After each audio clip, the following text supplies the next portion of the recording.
Every aerial photo and recon report indicate a defensive arsenal in the D and perhaps negative C category. There's also a nest of anti-aircraft and Nagajina squadrons. They can send up an ACAC umbrella high enough to make any attack ineffective. I don't have a clue what you're talking about, Phil. Not a fucking clue.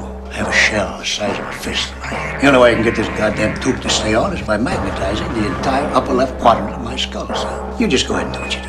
You have any soup? Of course, sir. I'll have the mess bring something right up. What's up, everybody? And welcome back to another YoJoeJerk toy review. I'm your host, Grandmaster B, and today we'll be looking at the G.I. Joe Classified Shockwave.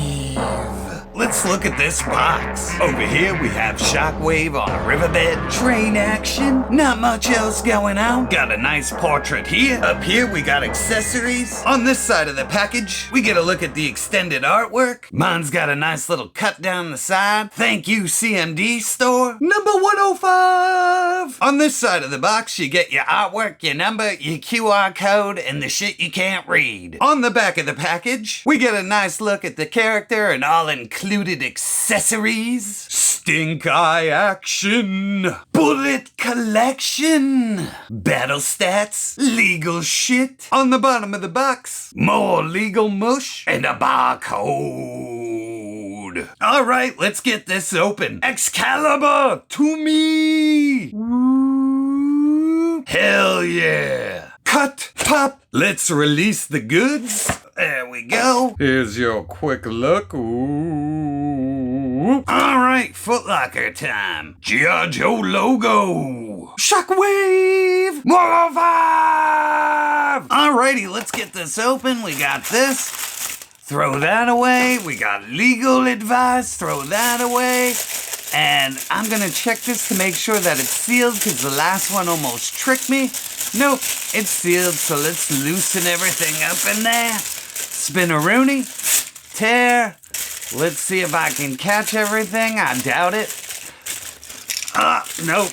All right, see you at the table. And let's take a look at this figure. And right away, the head sculpt looks good for a mask character. Nice clean lines. The eyes look good. My eyebrows look good. I definitely got some plastic scoring throughout the mask, but that's fine. That's only really showing up when you get this close with the camera. Up top, all the sculpting looks good all the way around. Down at the legs, speaking of beachhead, basically from the waist down, this is complete reuse of beachhead. And here you go for a quick comparison. So all in all, I hate these legs. They look good, but they do not stand well. This is why I don't like these legs. If we turn it to the side and I push forward, the leg does this wonky thing, and it's the same on beachhead. Same thing on the right leg as well. So these legs are a certifiable nightmare, and it's kind of a shame that they use them. So this figure's gonna fall all the time without a stand. So down here on the left leg, we get this knife sheath. Looks really good, has nice texture. I know on the vintage one, this one's on the inside of the leg, so we're just gonna turn that over, just like that, so we can be all vintagey. Now, throughout the legs, he's got this awesome camo. I really like it. I like how they incorporated the yellows like the vintage one, but didn't overblow it. Same thing on the back, the blue camo just looks really cool. Up here on the thighs, we get these new holsters, and they look really good, lots of detail. Same thing on the left side, it mimics the right side one, it looks really good. Up at the waist, we get this new belt. It's got a black buckle, pouch, pouch, pouch, pouch. Now this sucks. At the waist, we got some floaty action. Now he moves around, which is kind of nice. And he does pop back and forth, so I could see what they were trying to accomplish here. It leaves his belly sticking out. Looks kind of weird, but if you pop him forward a bit, you don't notice it so much. Adds to the wonkiness of the overall figure. So in normal position, he's gonna have his belly sticking out. So up here on the vest, we get lots of pockets, some hole pockets, shotgun slugs that are painted gold, that's cool. And they gave him a Joe Pro, that's really cool. Around the back, we just get some black paint and more of that nice detail. Now to the arms, these are just complete reuse of the stalker arms, but done very tastefully and colored very well. I really like it. Down on the wrist, we get this gauntlet. It's just a floaty plastic piece, but it changes up the figure enough where I don't mind the reuse of the arm. Down on the hands, we get the cut-off gloves. I'm not a fan of these hands, but they work just fine. Same thing on the left arm, we just get that same gauntlet mirrored. And like I said, up at the neck, he has lots of range and movement, so overall, not a bad figure. My main gripe is just gonna be these legs. Now let's take a look at accessories. First up, we're gonna take a look at one of his knives. And this one looks like a new knife. It has nice sculpted detail. You can see all that in the handle. Flip it over. It's cast in a black plastic with zero paint. Now this looks like some kind of rescue knife to me because it has the hook on the end, but definitely let me know in the comments what kind of knife this is. Nice detail. The edge of the blade is really stupid. If they can't cut it out, they shouldn't have made this kind of blade. But whatever, I get it. They're trying to switch stuff up. Alright, now we have his Wally Mopper. It's a standard nightstick. I really like this. Looks really good. It's actually pretty straight, all things considered. And not much else I could say about this one. Alright, and he also comes with these two machine pistols. These definitely don't look like the vintage weapons, but whatever. Some kind of machine pistol with an extended magazine. The magazines do come out and do port in, but they are a little bit of a pain in the ass because they're gummy, but they fit in really well. They have a port at the end for blast effects. They fit in perfect. Alright, and now we have this big ridiculous combat shield. I would have rather had a backpack than this big silly shield that you can only put on his right arm because this thing does not move or come out. So you're pretty much stuck putting this in his right arm forever. Has nice detail and everything you'd expect, you know, rivets, damage, you could see it all. I guess these are lights that go up and around to a battery back here. He's killed a bunch of Cobra bastards, that's kind of funny. It's neat, but I think I would have rather got his machine guns right and the backpack instead of some kind of, you know, assault shield. And last up, we got his cap here. It looks good. Camouflage pattern is on there, matches the figure. We'll pop that on his head right away. And while we're at it, we might as well do the accessories, so here we go. Alright, so we'll do the shield first and get it out of the way. You just pop his hand in there, and then you just kind of wrap that around, and the shield pops in. Shield actually fits into his hand really well, and it was easy to get in there.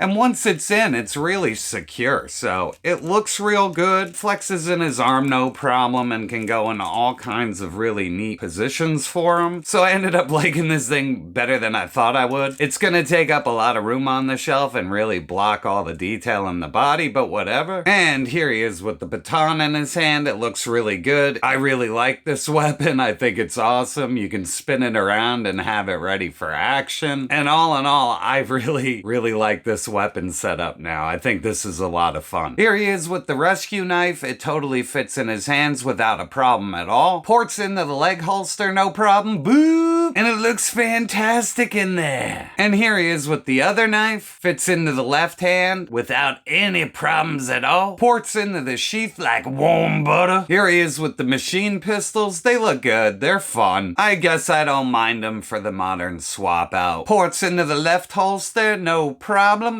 Boop. Right holster, like a glove. Alright, and finally, let's take that hat and turn it around and make him Grandmaster B. Look how awesome that looks. And for a size comparison, we have him with Beachhead and Buzzer. Here we have him with Firefly and Shipwreck. And here we have Major Blood and Tunnel Rat. And last up we have General Hawk and my dude Bazooka. So at the end of the day, and my final thoughts on this figure are, he's just okay. I had him as a kid. He's one of the Joes I didn't lose. Probably the worst idea to use the Beachhead legs. When you get him, you'll find out why these legs suck horribly. I totally understand he's just just Kit Bash reuse figure with maybe a new head and some overlays. I've always liked this character. I find him interesting. His loadout isn't too terrible. I wish he did have the backpack instead of the shield. But all in all, I don't mind him. I think he's fun. And that's all I got this time, people. I'd like to thank you for stopping by, and I'll catch you on the next review. Like, share, subscribe.